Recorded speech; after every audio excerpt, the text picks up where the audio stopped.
بسم الله الرحمن الرحيم سبحانك لا علم لنا إلا ما علمتنا إنك أنت العليم الحكيم نستغفر الله ربي من كل ذنب ونتوب إليه.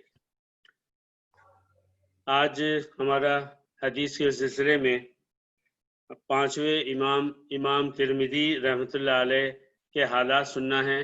اس کے بعد اللہ کی توفیق سے سیاہ ستہ کے آخری تاجدار حدیث ابن ماجہ رحمہ اللہ ان کے بارے میں سننا ہے، اور پھر ان تمام 6 جید محدثین اور ممتاز محدثین کے بارے میں پھر ایک عمومی بات سننی ہے، اور پھر اس کی روشنی میں حدیثوں کو پھر سے ایک دفعہ سمجھنا ہے کہ نبی صلی اللہ علیہ وسلم کی جو حدیثیں آج بہت آسانی سے میرے اور آپ کے ہاتھ میں پہنچی ہیں اور امت کے ہر طبقے میں پہنچی ہیں، اس کے پیچھے کتنی بڑی بڑی قربانیاں ہیں اور کیسے کیسے لوگ ہیں جنہوں نے اپنی جان کو اور مال کو ایسا خرچ کیا جس کی مثال نہیں ملتی ہے، اور اس کے بعد میں یعنی جیسے کہ چھان پھڑک کر انتہائی صاف ستھری حدیثوں کو ہمارے سامنے رکھا.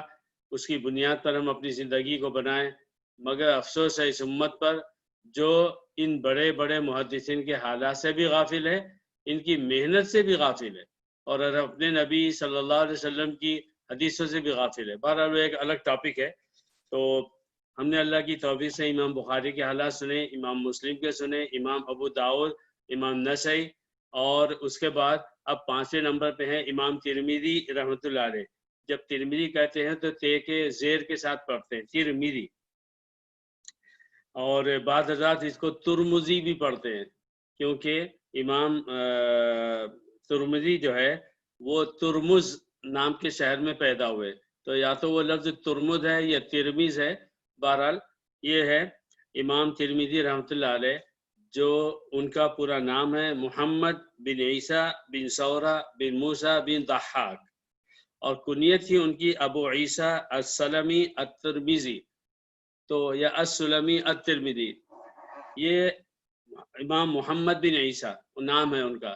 جیسے امام بخاری کا نام کیا ہے، کون بتائے گا جلدی سے؟ ابھی تو آپ میوٹ ہیں، جلدی سے سوچ لیجئے. امام بخاری کا اصل نام کیا ہے؟ امام محمد بن اسماعیل، اور لقب ان کا بخاری ہے، اور لفظ سے اس بخارا کی نسبت سے اللہ نے لفظ بخارا کو ایسا قبول کیا کہ وہ جو ہے شہر کے نام کے ساتھ کتاب کا نام بھی بخاری شریف پڑ گیا. بہرحال امام ترمذی رحمۃ اللہ علیہ 209 ہجری میں 209 ہجری میں پیدا ہوئے ترمز نام کے علاقے میں. یہ علاقہ ابھی اب جو ہے حالین یہ سرخندیہ نام کا جو صوبہ ہے ازبکستان میں. اب ترمذی جو ہے وہ ترمز جو ہے وہ سرخندیہ صوبے کے تحت میں آتا ہے، اور وہ سرخندی جو ہے اس میں ازبکستان میں آپ پیدا ہوئے. اور پھر اس وقت حدیثوں کا جو علم ہے جو پھیلا ہوا تھا خراسان میں اور اطراف کے علاقوں میں، تو آپ اندازہ لگائیے کہ مکہ اور مدینہ منورہ سے چلنے والا اسلام 200 سال کے اندر خراسان، ازبکستان اور سجستان ان جگہوں پر کیسے پھیلا. صرف ایسے نہیں پھیلا جیسے انڈیا میں پھیلا، بلکہ عجیب اللہ کی مصلحت تھی کہ پورے 6 کے 6 محدثین کو وہاں سے قبول کیا، اور ایک کے بعد دیگرے یہ امام جو ہے وہی علاقوں میں کہیں نہ کہیں آگے پیچھے پیدا ہوئے، اور اللہ تعالیٰ نے روس کے ان موجودہ علاقوں سے ایسی خدمت لی کہ حدیثوں کو انہوں نے جمع کیا جان کی بازی لگا کر، مال کو آخری درجے میں ختم کر کے، سفر کی عجیب غریب تکلیفیں اٹھا کر اللہ تعالیٰ ان کی خبروں کو نور سے بھر دے اور ان کے آخرت میں درجے بلند فرمائے. بہرحال یہ بھی امام ترمذی رحمۃ اللہ علیہ پھر جب پیدا ہوئے ذرا سے بڑے ہوئے، عمر کی صراحت نہیں ملتی جیسے امام بخاری امام مسلم وغیرہ کی ملتی ہے، لیکن ضرور چھوٹی سی عمر میں نکل گئے ہوں گے، اس لیے کہ ان کو اللہ تعالیٰ نے جو ٹوٹل عمر دی ہے وہ بھی تھوڑی سی ہے. سن 209 ہجری میں وہ پیدا ہوئے ہیں، اور سن 279 جس کو ہم کہتے ہیں 279 میں ان کا انتقال بھی ہو گیا. آپ دیکھیے کہ یہ جتنے ائمہ حدیث ہیں، حدیثوں کے امام ہیں، اس میں صرف امام نسائی رحمۃ اللہ علیہ کی عمر سب سے زیادہ ہے، ورنہ سب کے سب جو ہے اسی 60، 65 اور 70 سال کی عمر میں دنیا سے رخصت ہوئے۔ اب اگر کسی کی عمر کو آپ مانیں کہ اس کی عمر 70 سال تھی، تو 25 سال تو اس کو چھوٹے سے بڑے ہونے میں، سیکھنے میں، سکھانے میں لگتے ہیں۔ لیکن آپ کو ماننا پڑے گا، اسلام ایسا سچا مذہب ہے جس کی تاریخ خود بتاتی ہے اب یہی مذہب سچا ہے اور اس کا نبی ہی سچا ہے۔ وہ اس طرح سے کہ جن لوگوں نے حدیثوں پر کام کیا، حدیثوں کو جمع کیا، وہ لوگ 15 سال، 18 سال، 20 سال، اس سے زیادہ ان کی عمر نہیں تھی، اور جناب والا بڑے بڑے علماء کے درسوں میں بیٹھ رہے ہیں اور نام پیدا کر رہے ہیں۔ ان کا حافظہ، ان کی صراحت، ان کے محنت سے جمع کرنا، وہ ان کے اطراف کے لوگوں میں، ان کے شہر میں، اطراف شہر میں، اور یہاں تک کہ دھیرے دھیرے جو ہے اسلامی ملک میں، سارے اسلامی ملکوں میں نام ہو گیا، وہ فلاں بچہ ہے، وہ حدیثوں کو جمع کرنے میں سب سے آگے، یاد رکھنے میں سب سے آگے ہے۔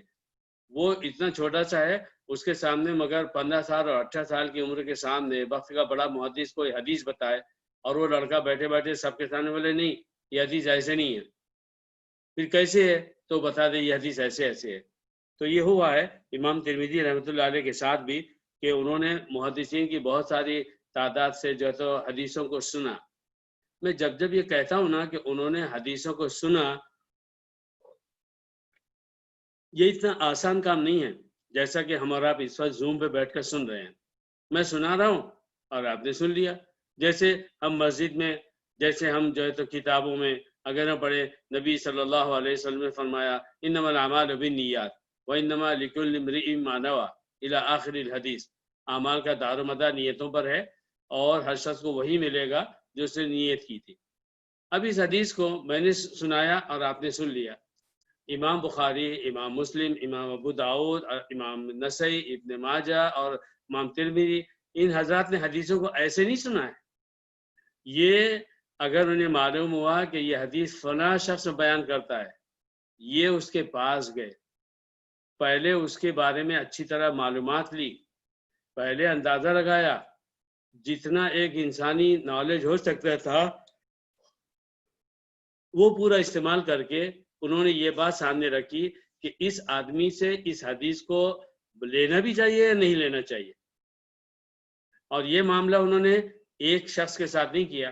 اگر آپ کہیں کہ امام ترمذی رحمۃ اللہ علیہ نے 4000 حدیثیں جمع کی، یا امام بخاری رحمۃ اللہ نے 4000 حدیثیں جمع کی، اس کا مطلب ہے کہ ہر امام نے اتنے لوگوں سے فردن سنگل ملاقات کی، اور ملاقات ایسے نہیں ہوئی ہے کہ وہ ایک محلے سے نکلے اور دوسرے محلے میں پہنچ گئے۔ اس کے لیے وہ ملکوں میں گئے ہیں، خراسان سے نکلے ہیں کوفہ گئے، بصرہ گئے، ملک شام گئے، وہاں سے نکلے مکہ میں گئے، مکہ سے گئے مدینے میں گئے، وہاں سے نکلے ادھر آئے ادھر آئے، اور کیسے گئے؟ اپنے طور پر گئے۔ اللہ ہی جانے بیچاروں نے کیا کیا تکلیف اٹھائی ہوگی، سردی کی، گرمی کی، بارش کی، کھانے پینے کی، اور اس کے ساتھ جا کر حدیثیں جمع کی۔ یہ 4000 حدیثیں اور 3000 اور 7000 حدیثیں جو ہم ان محدثین نے جمع کی ہے، وہ حدیثیں صرف ان 4000 لوگوں سے ملنے پر نہیں ہوئی ہے۔ امام بخاری نے فرمایا میں نے 2 لاکھ حدیثیں جمع کی ہیں، کسی نے کہا میں نے 3 لاکھ حدیثیں جمع کی ہیں۔ اس کا کیا مطلب ہے؟ 3 لاکھ لوگوں سے مل کر ان کے حالات معلوم کر کے، ان کے شہر میں، ان کے علاقے میں، ان کے محلے میں، ان کے گھروں پر، ان کی جن مسجدوں میں وہ درس دیتے تھے وہاں جا کر وہاں سے انہوں نے نالج حاصل کی۔ تو یہ معمولی بات نہیں ہے۔ اگر ہم کو ایک حدیث معلوم کرنے کے لیے کہا جائے کہ ہم جس شہر میں رہتے ہیں اسی شہر کے دوسرے محلے میں وہ آدمی رہتا ہے، تو آپ یقین مانیے کہ دن اور ہفتے اور مہینے شاید لگ جائیں اور ہم وہاں پر نہ پہنچ سکے۔ اللہ تعالیٰ سہیل کے بیٹے کو زندگی دے، صحت و عافیت دے، اور اس کو حدیث کا امام بنائے انشاءاللہ، اور دین کی خدمت کرے اپنے دادا اور اپنے والد سے کہیں زیادہ۔ اور اللہ تعالیٰ ہمارے حبیب بھائی کی نسلوں کو اور ہم سب کی نسلوں کو دین کے لیے قبول فرمائے۔ اس بچے کا اس چھوٹی سی مجلس سے پہنچنا معمولی بات نہیں ہے۔ تو میرے بھائیوں، یہ بات تھی کہ امام ترمذی نے بھی مختلف لوگوں سے حدیثیں سنی، اور امام بخاری کی جو کتاب ہے اگر میں آپ سے پوچھوں کہ امام بخاری کی کتاب کا نام کیا ہے تو آپ بھی یہی کہیں گے بخاری شریف ہے. لیکن اب آپ جو ہے ہائر اسٹڈیز کے اسٹوڈنٹ ہیں، آپ جو ہے بڑی ٹیکنیکل باتیں اسلامی معلومات کی سن رہے ہیں، آپ کے منہ سے صحیح بخاری شریف کا نکلنا ہم کہیں گے غلط کہہ رہے ہیں. آپ عام آدمی سے کہیں گے ہاں صحیح ہے صحیح ہے. اگر آپ کہیں گے آپ کو بولنا ہے امام بخاری کی کتاب کا صحیح نام صحیح الجامع، صحیح جامع بخاری، صحیح جامع بخاری یہ نام ہے. کیونکہ صحیح ہم اس کا ترجمہ یہ لفظ صحیح اردو میں گھس گیا ہے جس میں ہر بات جو آدمی صحیح سمجھتا ہاں صحیح ہے صحیح ہے. یہ وہ صحیح نہیں ہے. یہ صحیح ایک بہت بڑی ڈیفینیشن ہے. اس کا ترجمہ اگر اپنی زبان میں سمجھنے کے لیے بولا جائے ہم بولیں گے اتھینٹک. اور جامع یہ جامع مسجد نہیں ہے، جامع یعنی اس کتاب نے ہر طرح کی حدیثوں کو جمع کر دیا ہے. کیا مطلب ہوتا ہے ہر حدیثوں کو؟ ہر طرح کی حدیث، عقیدہ، اللہ ایک ہے، اللہ کی ذات و صفات، اللہ کو ایک کیوں مانا جائے اس بارے میں حدیثوں میں کیا آیا ہے اس میں آپ کو بخاری شریف میں ملیں گی. آپ کہیں گے فقہ مسائل پر آپ کو اس کی حدیثیں ملیں گی. آپ کہیں گے اس کے بعد نبی صلی اللہ علیہ وسلم کی سنتیں، آپ کا طریقہ، آپ کو وہ بھی حدیثیں ملیں گی. اس کے علاوہ آپ کو جو ہے اسلامی تاریخ یا اس طرح کی کوئی بات آپ کو انشاءاللہ اس کی بھی حدیث مل جائے گی. یعنی ہم اسلامیات جسے کہتے ہیں ہر موضوع پر آپ کو تقریباً بخاری شریف میں آپ کو مل جائے گی. ایسے ہی امام مسلم کی کتابوں میں بھی مل جائے گی. لیکن ان دو کتابوں کو علماء امت نے لفظ صحیح کا انتخاب کیا ہے، صحیح بخاری، صحیح مسلم. باقی اس کے بعد میں امام ابو داؤد کی جمع کی ہوئی حدیثیں، پھر اس کے بعد امام نسائی، امام ترمذی اور ابن ماجہ، امام ابن ماجہ رحمہ اللہ، یعنی 4 محدثین نے جن حدیثوں کو جمع کیا ہے ان کی کتابوں کو کہا جاتا ہے سنن. سنن ابو داؤد، سنن نسائی، سنن ترمذی، سنن ابن ماجہ. ان کو سنن کیوں کہا گیا؟ اس میں بھی ان کتابوں میں بھی صحیح حدیثیں ہیں. ایسا نہیں ہے نعوذ باللہ کہ ان کے اندر جو حدیثیں جمع ہوئی ہیں وہ امام بخاری اور امام مسلم کی شرطوں سے کم ہیں. اصل میں ان چاروں اماموں نے کیا کیا کہ اپنی کتاب کو فقہ کے ابواب کے مطابق بنایا، فقہی مسائل. اس پر جب آپ لفظ فقہ اسلام میں بولیں گے، آپ دنیا کے کسی بھی مذہب کے لکھے ہوئے امام کی، عالم کی کتاب اٹھائیں گے نا، اس میں آپ کو سب سے پہلا چیپٹر کیا ملے گا معلوم ہے؟ طہارت، پاکیزگی. جس اسلام نے پاکیزگی کو اتنی اہمیت دی کہ اس کی فقہ کی کسی کتاب کو اٹھائیں سب سے پہلے ہے کہ ایک انسان پاک کیسے ہو، کیوں پاک ہو، یہ پاکی کیا چیز ہے. میرے بھائی 5 وقت کی نماز پڑھنا یہ بریک فاسٹ اور لنچ اور ڈنر کی سے بھی زیادہ اہم رکھتا ہے، اس کی اہمیت سے زیادہ ہے. آپ نماز پڑھنے جائیں گے، آپ کی جگہ کیسے پاک ہونی چاہیے، آپ کے کپڑے کیسے پاک ہونا چاہیے، آپ کا بدن کیسے پاک ہونا چاہیے، یہ ساری چیزیں پہلے کھڑی ہوتی ہیں. مجھے بتا دو کہ کسی مندر میں جانے کے لیے، کسی چرچ میں جانے کے لیے اس طرح کی ساری پابندیاں ہیں جتنی ہمارے اسلام کے اندر ہے. اگر بات بھونڈی نہ سمجھی جائے تو مجھے یقین ہے کہ ایک عیسائی جب چرچ کے لیے نکلتا ہوگا کپڑے ضرور پاک صاف پہنتا ہوگا، نہاتا بھی ہوگا اور پرفیوم بھی لگاتا ہوگا، لیکن اپنے گھر سے نکل کے چرچ میں اندر جانے تک انسانی ہے، ضرورت پیش آتی ہے، ہوا ضرور خارج کرتا ہوگا. اور جب وہاں چرچ میں بیٹھتا ہوگا شاید کبھی کبھی جسم پر کنٹرول نہ بھی رہتا ہوگا. ایک مسلمان کو بتا دو وہ گھر سے وضو کرے، آفس سے وضو کرے، مسجد کے اندر وضو کرے، اس وضو کرنے سے لے کے نماز کے ادا کر کے مسجد سے باہر آنے تک ایک طرف تو وضو کرتا ہے اور کپڑے بھی صاف ہوتے ہیں، مسجد بھی پاک صاف ہوتی ہے، مگر اس کے ساتھ ساتھ وہ اپنے جسم پر اتنا کنٹرول کرتا ہے کہ اس کے جسم سے کوئی بدبو خارج نہیں ہوتی کہ وہ جو ہے کسی کو تکلیف دے. کیا یہ معمولی فرق ہے؟ یہ ہے وہ اسلام جس نے مسلمانوں کو پاکیزگی کا سبق سکھایا ہے. میں یہ عرض کر رہا تھا کہ حدیث کی یہ جو 4 کتابیں ہیں، ابو داؤد، نسائی، ترمذی، ابن ماجہ، ان کو سنن اس لیے کہا جاتا ہے کہ ہم لفظ سنت جب سنتے ہیں نا، سنت ہم سمجھتے ہیں نبی صلی اللہ علیہ وسلم کا طریقہ، بالکل صحیح ہے. لیکن یہاں لفظ سنن جو سنت کی جمع ہے اس سے مراد یہ ہے کہ ان کی چاروں کتابوں میں آپ کو نبی صلی اللہ علیہ وسلم کی وہ حدیثیں وہ طریقہ ملے گا کہ جس کے ذریعے سے آپ طہارت کیسے کریں، نماز کیسے پڑھیں، روزہ کیسے رکھیں، حج کیسے کریں، اور حکومت کیسے کریں، سیاست کیسے کریں، اور جو انسانی معاملات ہیں تجارت وغیرہ کے ان معاملات کو کیسے کریں، اس بارے میں جو حدیثیں وہ ملیں گی، اور یہ بہت بڑی بات ہے۔ تو اس لیے سنن اس کو کہا جاتا ہے، یہ تعریف آپ کو ذہن میں رکھنا چاہیے۔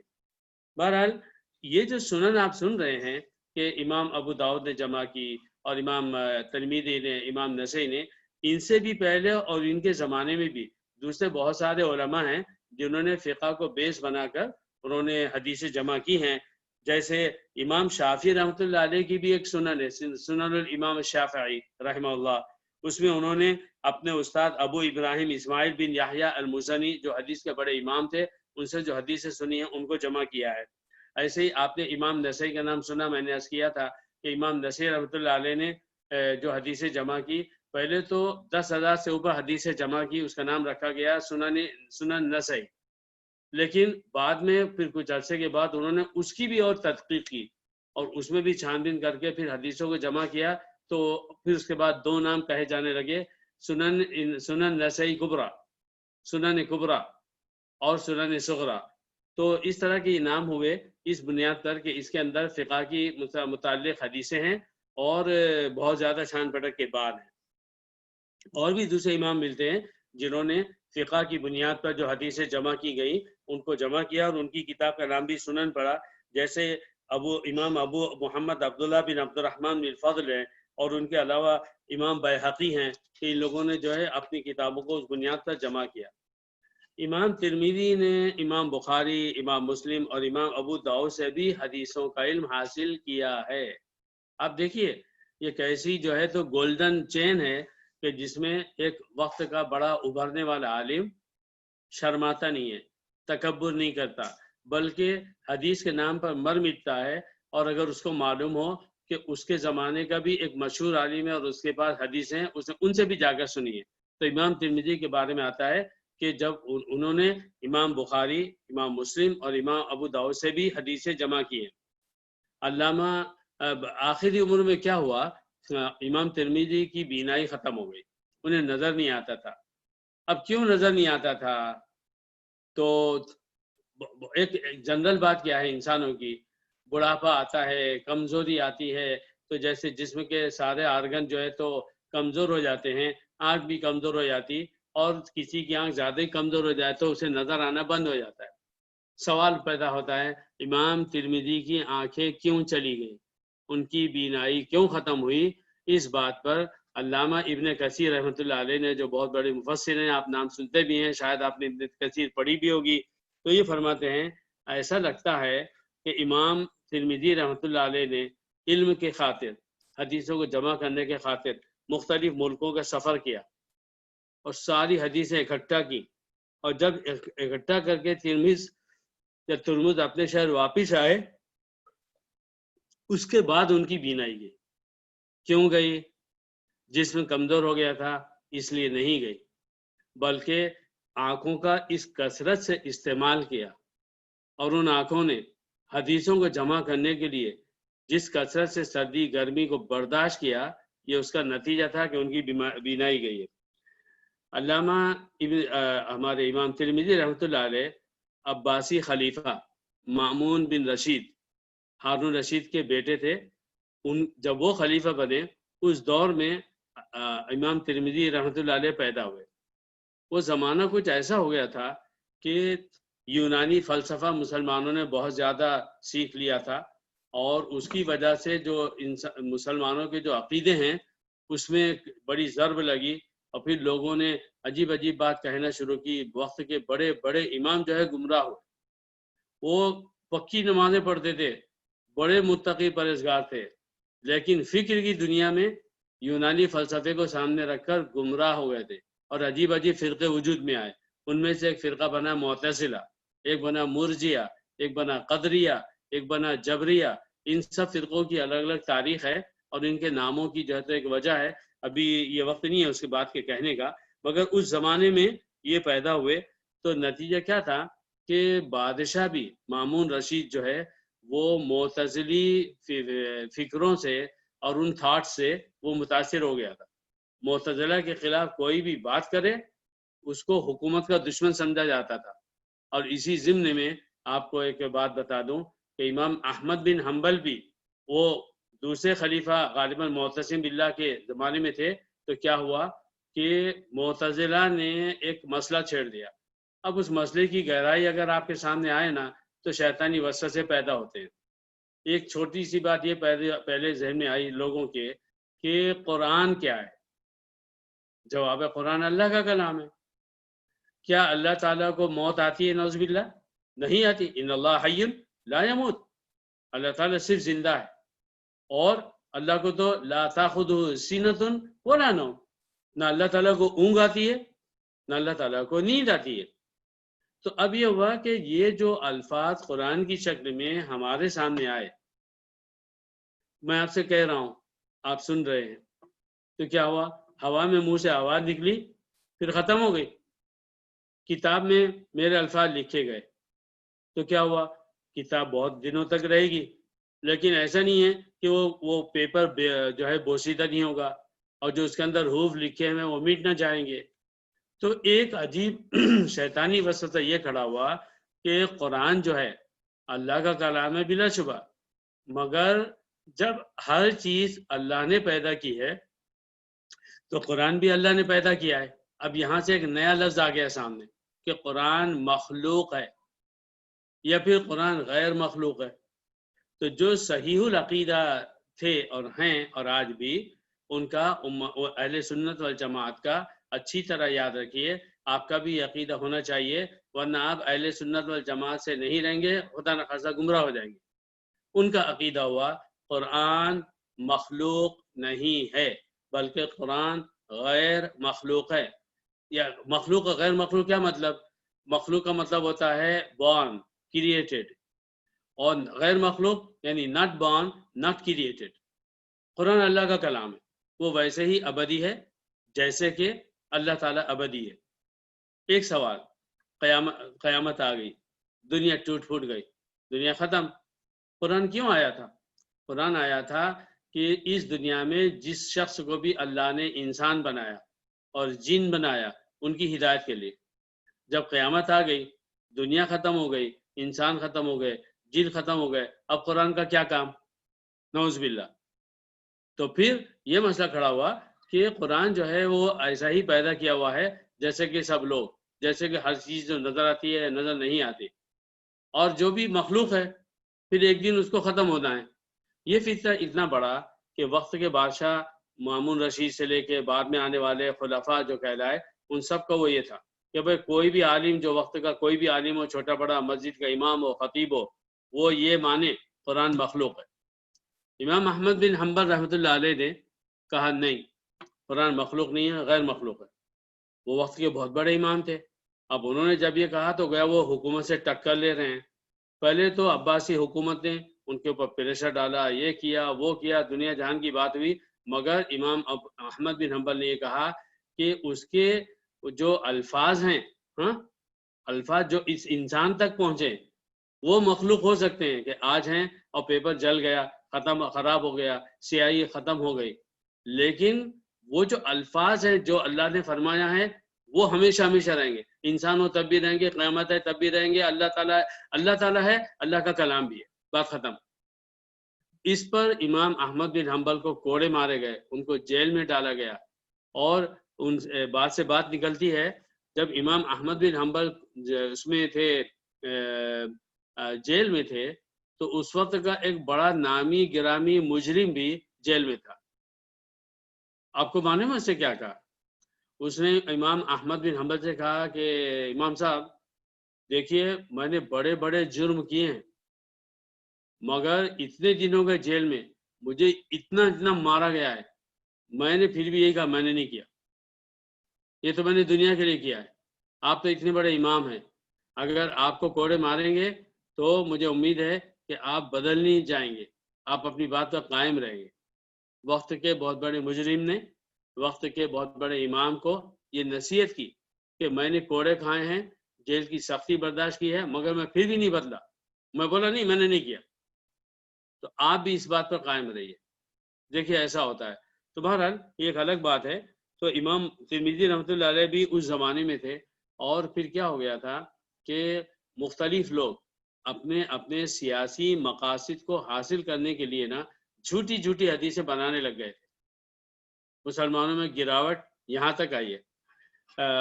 مولانا ابوالکلام آزاد رحمۃ اللہ علیہ نے ایک بات بہت ہی پیاری کی، بہت پیاری کہی۔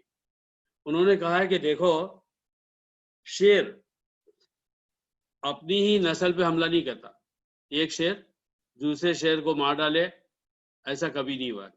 ہاتھی کو مار ڈالے، نہیں ہوا ہے۔ اور ایسے انہوں نے بہت ساری مثالیں دی۔ لیکن مولانا ابوالکلام آزاد رحمۃ اللہ نے فرمایا انسان ایک عجیب و غریب چیز ہے، اگر وہ اچھا بنتا ہے تو اللہ تعالیٰ نے کیا فرمایا سورہ 3 میں، وَالتِّينِ وَالزَّيْتُونِ وَطُورِ سِينِينَ وَهَذَا الْبَلَدِ الْأَمِينِ لَقَدْ خَلَقْنَا الْإِنسَانَ فِي أَحْسَنِ تَقْوِيمٍ۔ اگر انسان اچھا بنتا ہے تو احسن تقویم کے درجے پر جا پہنچتا ہے، فرشتوں کو چھوڑ دیتا ہے پیچھے، اتنا اچھا بنتا ہے۔ لیکن اگر انسان گرتا ہے، بگڑتا ہے، تو پھر کیا ہوتا ہے، اسفل سافلین میں جا پہنچتا ہے، جو سورہ 3 میں آیا ہے۔ ایک انسان پھر دوسرے انسان کو مارتا ہے، اس کو تکلیف پہنچاتا ہے، دوسرے انسان کو تکلیف پہنچا کر، یا ہم اپنی اردو میں کہتے ہیں تڑپا کر مارتا ہے اور خوش ہوتا ہے۔ تو انہوں نے اس بات کی طرف نشاندہی کی۔ تو ایسے ہی یہ بات ہے کہ امام احمد بن حنبل کو تکلیف اٹھانی پڑی، دوسرے علماء کو تکلیف اٹھانی پڑی۔ امام ترمذی رحمۃ اللہ علیہ ایسے زمانے میں پیدا ہوئے تھے کہ جھوٹی حدیثیں بہت گڑی گئی تھی۔ اب یہ بڑا اور نازک کام ہو گیا تھا کہ جو حدیثیں بیان کی جائے، یہاں سے وہاں تک پھیلی ہوئی ہیں، ان کو بولا جائے یہ غلط ہے۔ ہمارا آپس میں کیا ہوتا ہے کہ میں اور آپ کسی کتاب میں کوئی بات پڑھتے ہیں، یا کسی مولانا سے، کسی عالم سے سنتے ہیں۔ ہر شخص انسان ہے، میں بھی ایک انسان ہوں، میں بھی آپ کو کوئی بات بتاؤں، ہو سکتا ہے کہ میں اسے صحیح سمجھ رہا ہوں اور وہ غلط ہو۔ لیکن آپ نے اگر وہ بات کسی اور سے ذکر کی، اس نے فوراً کہا نہیں، یہ قرآن حدیث میں ایسا کہیں نہیں آیا، تو سننے والے کو میں نے دیکھا کہ اسے برا لگتا ہے، وہ کہتے ہیں نہیں، یہ بات ایسی ہے، وہ بات ویسی ہے، اور پھر وہ اس بات کو جلدی قبول کرنے کے لیے تیار نہیں ہوتا۔ اب آپ بتائیے کہ جب حدیثیں گڑی ہوئی ہیں، جھوٹی حدیثیں ہیں، اور حکومت کی پشت پناہی حاصل ہے ہر کہی جانے والی بات کو، ایسے وقت میں امام ترمذی رحمۃ اللہ علیہ کسی حدیث کو بارے میں چھان پھٹک کریں، معلومات لیں، پھر بتائیں کہ یہ حدیث نبی صلی اللہ علیہ وسلم سے ثابت نہیں ہے، اپنے آپ کو جان کو خطرے میں ڈالنے کی بات تھی۔ بہرحال ایسا ہوا، اور امام ترمذی نے اپنی حدیثوں کو جمع کیا ساری محنتوں کے بعد، اور جن حدیثوں کو انہوں نے جمع کیا، پھر جب انہوں نے اس کو لکھا، یعنی اس کو جب کیٹیگرائز کیا، تو اتنا آسان کیا کہ یہ جو حدیث کی 6 کتابیں ہیں علماء کے لیے، وہ سب سے زیادہ آسان امام ترمذی کی کتاب ترمذی ہے۔ وہ کیوں؟ اگر آپ کہیں ایک حدیث ہے انما الاعمال بالنیات، اب اس حدیث کو حدیث کی ان 6 معتبر کتابوں میں کہاں ڈھونڈیں؟ تو میں نے تو ایک بہت آسان حدیث کی مثال دی ہے، لیکن بعض حدیثیں ایسی ہیں، بہت ساری حدیثیں، کہ ان کو ڈھونڈنے کے لیے آپ کو صفحات کے صفحات دیکھنے پڑیں گے۔ وقت کے عالم کو بھی، آج کے بھی بڑے سے بڑے عالم کو، اگر وہ کسی حدیث کو تلاش کرنا چاہے تو جلدی ذہن نہیں جاتا کہ یہ حدیث امام بخاری میں لکھی ہوئی ہے، مسلم میں لکھی ہوئی ہے، ابو داؤد میں ہے، نسائی میں ہے۔ تو ہوتا کیا ہے کہ وہ حدیثیں جو امام ترمذی نے جمع کی، انہوں نے اتنا اچھے طریقے سے کیٹیگرائز کیا، اس کی تقسیم کی، کہ علماء کو اس حدیث کے ڈھونڈنے میں بڑی مدد ملتی ہے، فوراً مل جاتی ہے سارے امام۔ اس لیے ترمذی شریف جو ہے ہر دور کے علماء میں بہت زیادہ مقبول رہی، اور یہاں تک کہ بعض علماء نے فرمایا، جیسے ایک بڑے عالم تھے عبداللہ بن محمد انصاری، یہ بہت بڑے عالم تھے، وہ فرماتے تھے کہ بخاری سے کہیں زیادہ فائدہ ترمذی شریف میں، بخاری سے کہیں زیادہ فائدہ ترمذی شریف میں۔ وہ کیوں؟ اس لیے کہ بخاری شریف جو ہے نا، اس کے بارے میں علماء میں ایک جملہ بولا جاتا ہے، بہت پیارا جملہ ہے مگر اس کو سمجھنا بھی مشکل ہے۔ بخاری شریف کے بارے میں علماء کہتے ہیں فقہ البخاری فی ابواب البخاری، بخاری کو سمجھنے کا راز جو ہے وہ امام بخاری نے ہر حدیث سے پہلے جو باب، جو چیپٹر کا نام دیا ہے، اس چیپٹر کے نام کو اگر سمجھ جاؤ گے نا تو حدیثیں بھی سمجھ جاؤ گے، ورنہ بخاری شریف علماء کے لیے بھی اگر انہوں نے اس بات کو نہ سمجھا ہو، اگر ایک حدیث کہی جائے تو وہ سوچیں گے کہ اس پر امام بخاری نے ٹائٹل تو لگایا ہے نماز کا اور حدیث دے رہے ہیں حج کی، تو آپ بولیں گے پوچھی زمین کی تو کہیں آسمان کی، تو ایسے بخاری شریف نظر آتی ہے مگر اس کے اندر بڑی ذہانت چاہیے۔ اس وقت بھی جو ہمارے بڑے بڑے علماء عرب کے یا عجم کے جب بخاری شریف کا درس دیتے ہیں نا تو ان کو پسینہ ضرور آتا ہے، اس لیے کہ اپنے شاگردوں کو، اسٹوڈنٹس کو جب وہ حدیث سمجھانا چاہتے ہیں تو ہر بڑے سے بڑے اس وقت کے شیخ الحدیث کو، چاہے وہ مدینہ کی اسلامی یونیورسٹی کا ہو یا قاہرہ کی ازہر یونیورسٹی کا ہو یا ندوہ دیوبند سہارنپور کا ہو یا ملیشیا کی یونیورسٹی کا ہو یا یو اے کی کسی یونیورسٹی کا ہو، اگر وہ بخاری شریف کا درس دیتا ہے اس سے پہلے 10 دفعے اس کو اچھی طرح سمجھنا پڑتا ہے کہ آج کا جو لیسن ہے اس میں جو حدیثیں آ رہی ہیں ان حدیثوں کا اس کے ٹائٹل سے کیا کنیکشن ہے۔ تو صرف امام بخاری نے جو ٹائٹل رکھا اور اس میں حدیث جو ذکر کی، ہر حدیث کو اس ٹائٹل سے ملانا، میچ کرنا بہت ضروری ہے اور اس میں بہت مزہ آتا ہے، اور یہ امام بخاری کا بڑا زبردست امتیاز ہے۔ ترمذی شریف کو اگر آپ ہاتھ میں لیں گے تو اس میں ہر حدیث کے بیان کرنے سے پہلے جو ٹائٹل ہے وہ ٹائٹل بہت صاف ستھرا ہے۔ مثال کے طور پر اگر انہوں نے ٹائٹل رکھا ہے طہارت کا بیان، اب اس کے نیچے آپ جو حدیثیں پڑھیں گے نا ہر حدیث خود بخود اسی ٹائٹل کو بتائے گی، تو اس لیے امام ترمذی کی اس کتاب کو بڑی شہرت ہوئی اس اعتبار سے۔ امام ترمذی شریف کی جو حدیثیں ہیں اس کے بارے میں یہ ہمارے علماء نے لکھا ہے کہ اس سے ترمذی شریف کی کیا کیا اس کی جو ہے تو زیادہ ایبلٹیز ہے، تو یہ کہا گیا سب سے پہلی بات یہ ہے کہ امام ترمذی رحمۃ اللہ علیہ نے اپنی جو حدیثیں جمع کی ہیں وہ اہل سنت والجماعت کے علماء سے ہی بیان کی ہے۔ اب آپ کہیں گے پھر امام بخاری نے کیا ایسا نہیں کیا، امام مسلم نے ایسا نہیں کیا، امام ابو داؤد، امام نسائی، ان لوگوں نے ایسا نہیں کیا؟ جی نہیں، انہوں نے بھی کیا، ضرور کیا، لیکن جب آپ یہ جملہ امام ترمذی رحمۃ اللہ علیہ کے بارے میں کہیں گے کہ انہوں نے وہ حدیثیں صرف اہل سنت والجماعت ہی سے ادا کیا تو اس کا ایک خاص مطلب ہے، اور میں وہ آپ کے سامنے عرض کر چکا ہوں۔ تو میں تو چاہتا تھا کہ اس کو سوال جواب کے سیشن میں رکھیں، لیکن جو یوٹیوب پر سننے والا کوئی سنے گا تو اسے نہیں معلوم ہو سکے گا، تو ہم اس کو پھر سے جوڑ لیتے ہیں۔ میں نے آپ سے بتایا کہ امام ترمذی رحمۃ اللہ علیہ کے زمانے میں مختلف فرقے پیدا ہو گئے تھے، اور جو عجیب عجیب حدیثوں کو جھوٹی جھوٹی حدیثوں کو گڑھتے تھے، اس وجہ سے ترمذی شریف کے بارے میں امام ترمذی، امام محمد بن عیسیٰ کے بارے میں یہ کہنا کہ انہوں نے اپنے زمانے میں صرف اہل سنت والجماعت سے حدیثیں لی ہیں، یہ بہت بڑا معاملہ ہے۔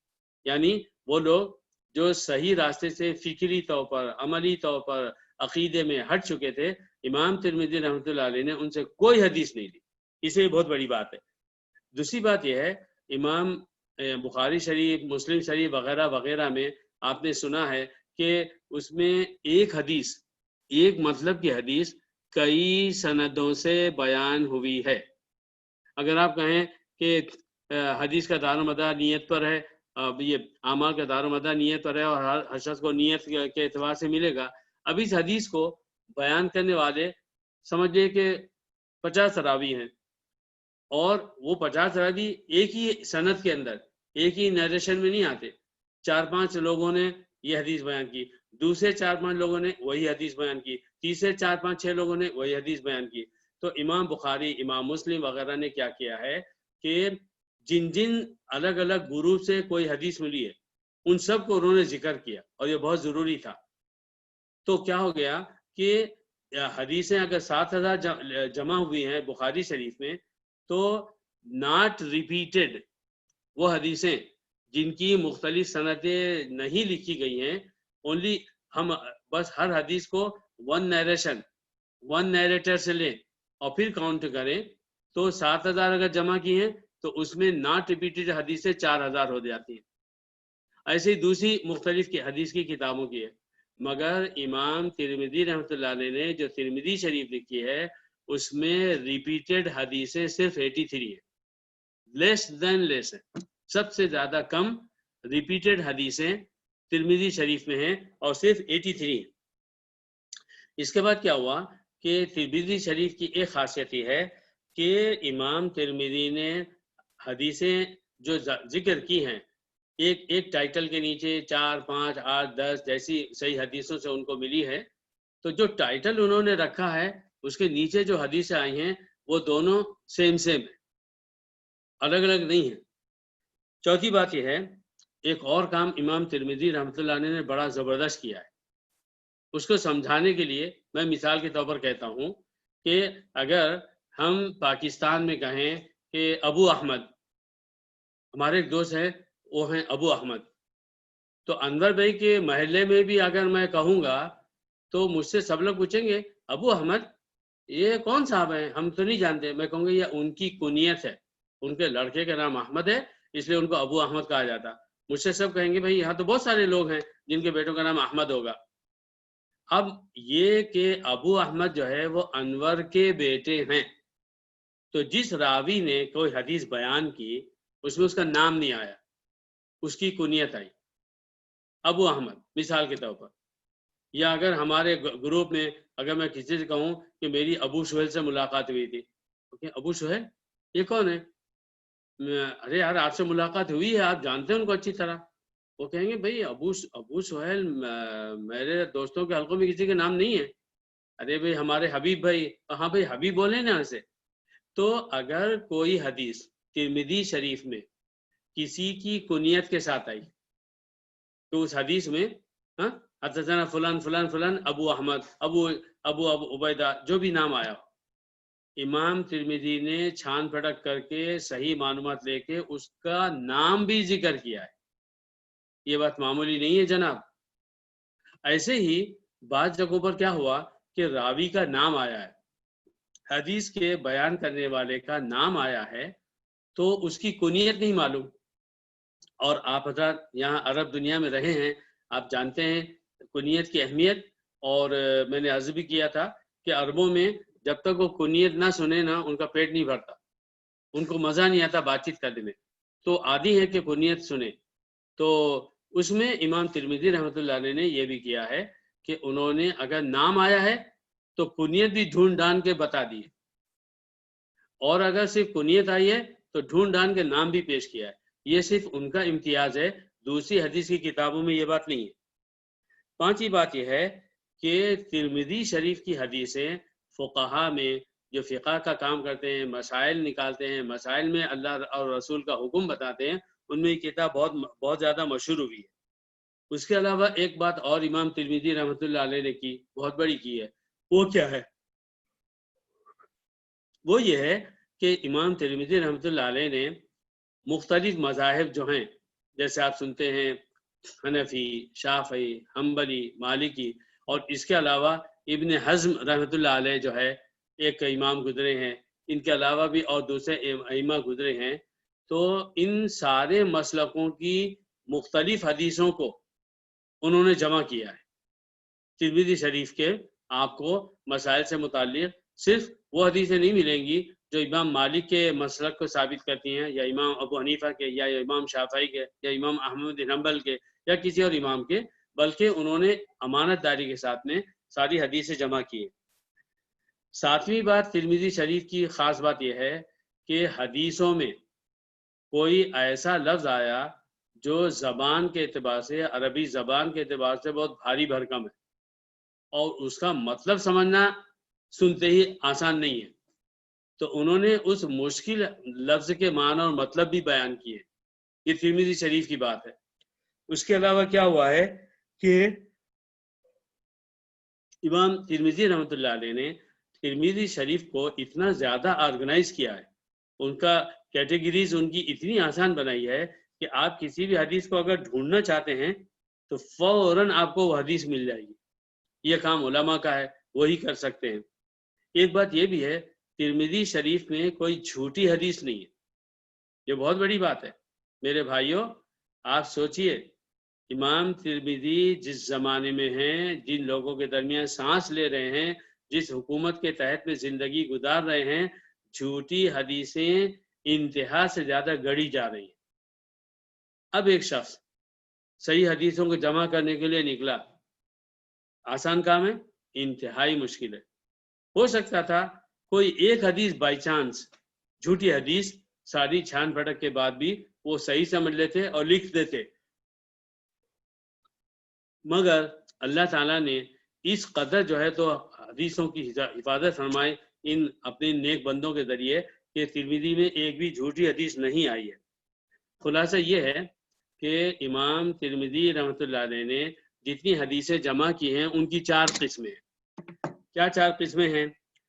ایک تو انہوں نے ان حدیثوں کو اس میں جمع کیا ہے کہ جو امام بخاری اور امام مسلم دونوں کی الگ الگ شرطیں ہیں حدیث کو صحیح بولنے میں. انہوں نے وہ ساری حدیثیں جمع کر دی کہ اس حدیث کو امام بخاری کی شرطوں پر دیکھا جائے تو بھی صحیح ہے اور امام مسلم کی شرطوں پر دیکھا جائے تو بھی صحیح ہے. ایک خصوصیت ان کی ہے. دوسری بات یہ ہے انہوں نے وہ حدیثیں بھی لکھی ہیں کہ جو امام ابو داؤد اور امام نسائی ان کی شرطوں کے مطابق ہیں. تو یہ بھی انہوں نے بڑا زبردست کام کیا ہے. تیسرا کام انہوں نے ترمذی شریف میں کیا کیا، انہوں نے ان حدیثوں کو بھی جمع کر دیا کہ جس کے ٹیکسٹ میں، جس کو کہتے ہیں حدیثوں کی دنیا میں کہتے ہیں متن، میم تا نون، متن. ٹیکسٹ کیا ہے؟ ٹیکسٹ کے میننگ کیا ہے؟ ٹیکسٹ یعنی کیا جو الفاظ حدیث میں بیان کیے گئے ہیں وہ سیم ٹو سیم ہے، ایز اٹ از ہیں، جیسے کہ نبی صلی اللہ علیہ وسلم نے فرمایا، یا ایسا ہوا کہ کسی راوی نے کوئی لفظ جو ہے اس کے سیم نہیں بولا بلکہ سملر بول دیا، اس جیسا بول دیا. تو امام ترمذی رحمۃ اللہ علیہ نے کیا کیا ہے کہ جن حدیثوں میں اس کے ٹیکسٹ میں یعنی متن میں یا سند میں یعنی نیریشن میں، نیریٹرز کے ناموں میں اگر کہیں پر کوئی کنفیوژن ہے، کانفلکٹ ہے، کوئی کسی طرح کا تضاد ہے تو اس کو بھی بیان فرما دیا ہے. چوتھی بات یہ ہے کہ انہوں نے ترمذی شریف میں، یہ بات سنیے، ترمذی شریف میں ان حدیثوں کو بھی جمع کر دیا ہے جو ضعیف ہیں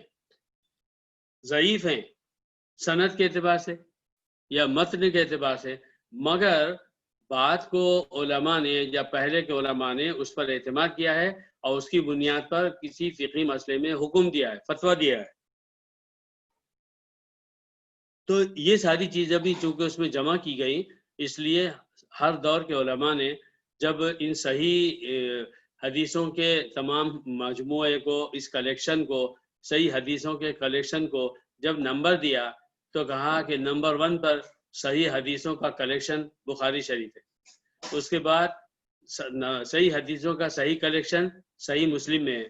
اس کے بعد پھر ابو داؤد میں، اس کے بعد پھر نسائی میں، اس کے بعد پھر ترمذی میں ہے جس کا ہم نے آج بیان سنا، اور اس کے بعد پھر ابن ماجہ میں ہے. امام ترمذی رحمۃ اللہ علیہ کو اللہ تعالیٰ نے 68 سال کی عمر دی. انہوں نے ایک ایک سیکنڈ اور منٹ کو اللہ کے رسول کے لیے استعمال کیا. ہمارے تو گھنٹوں دنیا میں لگ جاتے ہیں اور ہمیں احساس بھی نہیں ہوتا. ہم تو اگر 5 وقت کی نماز پڑھ لینا تو ہماری جان نکل جاتی ہے.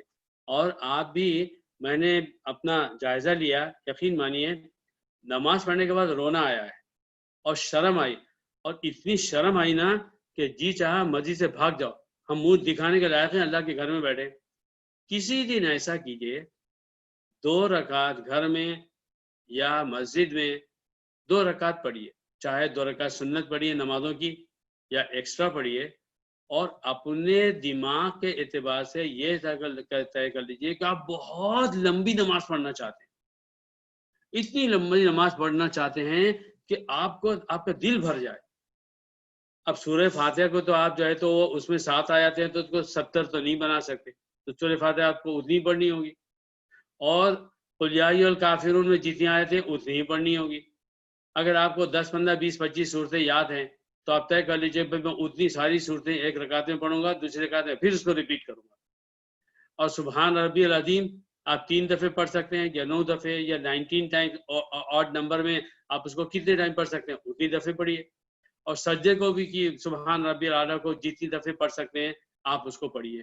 آپ اپنے تصور میں رہیے کہ آج مجھے جو ہے انتہائی لمبی نماز پڑھنا ہے، ایسا سوچیے.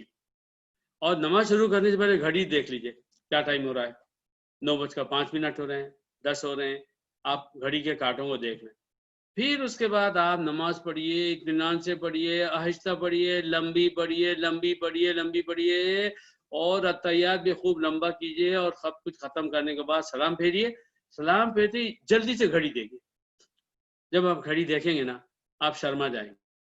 نماز میں شیطان بتا رہا تھا ارے تو نے تو آج ایسی نماز پڑھی کہ تیرے پیر دکھ گئے اور تو نے پتہ نہیں کتنی دفعے اللہ کی حمد و ثنا بیان کر دی.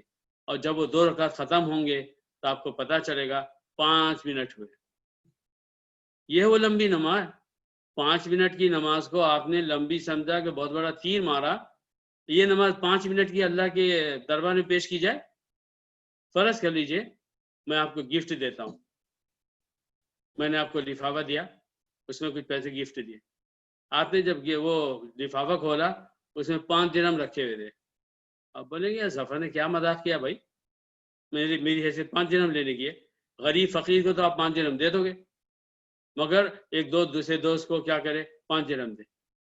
وہ پوچھے بھائی آپ نے مجھے سمجھا کیا، مجھے بتاؤ تو صحیح. میرے بھائی بندہ اللہ کے سامنے وہ اللہ جو اس کو 60 70 80 سال کی عمر دے رہا ہے وہ ہر 24 گھنٹے میں جا کر کیا کر رہا ہے 5 وقت کی نماز پڑھتا ہے. اس میں کبھی امام نے نماز پڑھا دی 5 منٹ کی تو ٹھیک اور 10 منٹ کی پڑھا دی تو ٹھیک. اس کے بعد اس نے اپنی نمازیں پڑھی، ٹک ٹک ٹک ٹک نماز پڑھی، 2 منٹ پڑھی، 4 منٹ پڑھی، 5 منٹ پڑھی اور مسجد سے باہر آیا. آپ 5 منٹ کی نماز اللہ کو دے رہے ہو، اس پر آپ کو گھمنڈ فخر ہے. نعوذ باللہ. شرم آ گئی، شرم آ گئی. اے اللہ فوراً ایسا یا اللہ مجھے معاف کر دے. ہماری نماز بھی نماز نہیں ہے.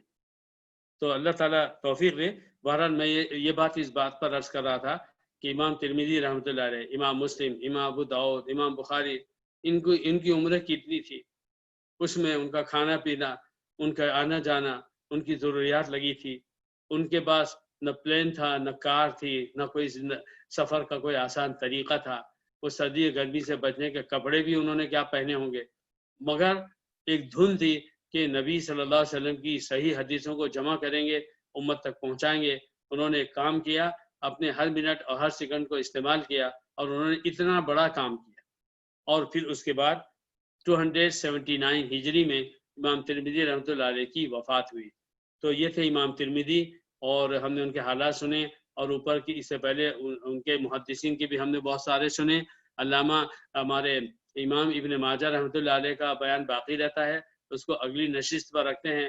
اور اللہ تعالیٰ سے دعا کرتے ہیں کہ جتنے بڑے بڑے الفاظ میں نے ہمارے ان اماموں کے بارے میں کہا اور آپ کے اور اپنے ایمان کو جگانے کے لیے کہا، اللہ کرے کہ پہلے میں ہی اس پر عمل کر لوں، اس لیے کہ کہنا بہت آسان ہے، عمل کرنا بہت مشکل ہے. اللہ تعالی ہم سب کو اور ہر مسلمان کو اپنے دین کو سمجھنے، اپنے نبی کی عزت کرنے، خالی درود شریف پڑھنے میں نہ رکھے، بلکہ جس پر درود شریف پڑھتے ہیں اس کی حدیثوں کو سننے اور عمل کرنے کی بھی توفیق عطا فرمائے.